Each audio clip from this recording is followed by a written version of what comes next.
ñi nga xam ne yéen a ngi may seetaan tamxarit baa ngi ñëw képp ku bëgg képp kuy suivre Pape Niang social te di ma topp soo jëndee feneen ginaar baalu ma la damay jaay ay ginaar di ko élever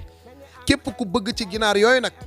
numéro baa ngi nii dañuy livrer ba Dakar lii fu waay soxla ginaar yi rek incha allahu rabbul alamin danañ la ko livrer wax dëgg yàlla ay ginaar yu baax ni ngeen ko gisee noonu ci vidéo bi ginaar yi nag képp ku ci bëgg wooteel ci numéro boobu di 78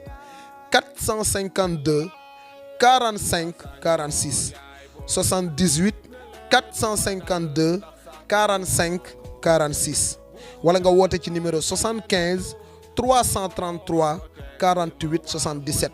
ginaar yaa ngi noonu wax dëgg yàlla ñaa famille poulailler ñaa famille ay ginaar yu baax macha allah ku nekk ci biir Mbour nag nekk sama fans foo jëndee ginaar ci tamxarit bi mere naa la.